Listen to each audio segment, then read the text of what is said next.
علی بابا 40 چور۔ ایک دن علی بابا اپنے گدھے پر لکڑیاں لاد کر جنگل سے گزر رہا تھا کہ اچانک اسے کچھ آوازیں سنائی دیں۔ چھپ کر جھانکا تو دیکھا 40 چور ایک بڑی چٹان کے سامنے کھڑے ہیں۔ ایک چور اونچی آواز میں بولا، ہل جا سم سم۔ چٹان فوراً 2 حصوں میں بٹ گئی اور سب چور اندر چلے گئے جیسے کوئی سنہری ملا ہو۔ علی بابا کی آنکھیں تو اتنی کھل گئیں جتنی کبھی صبح کا الارم سن کر بھی نہیں کھلتی۔ جیسے ہی چور اندر چلے گئے علی بابا نے بھی ہمت کر کے وہی جملہ دہرایا، ہل جا سم سم۔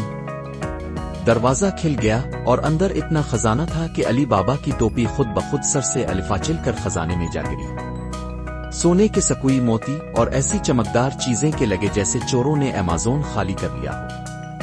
علی بابا نے جتنی ہو سکی اتنی دولت اٹھائی اور چل دیا گھر۔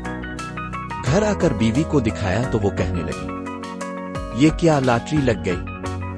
علی بابا بولا، نہیں جی، یہ تو سم سم سروس ہے۔ دوسری طرف 40 چور جب واپس آئے اور دیکھا کہ خزانہ تھوڑا ہلکا ہو چکا ہے تو سب ایک دوسرے کو گھورنے لگے جیسے کوئی چور انہی میں ہو۔ سردار چور نے فوراً کہا، کسی نے ہمارا خزانہ چرا ہے، اور اگلی بار اگر کسی نے ہاتھ لگایا تو ہم اس کو واٹس ایپ پر بلوک کر دیں گے۔ ادھر علی بابا کی بیوی سونے کے سکوی سے کھیل کھیل کر چائے بنا رہی تھی۔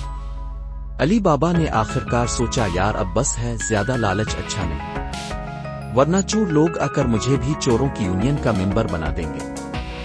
اس دن کے بعد علی بابا نے چٹان کا رخ نہیں کیا، مگر ہر صبح وہ آئینہ دیکھ کر خود سے کہتا، کھل جا خوش نصیبی۔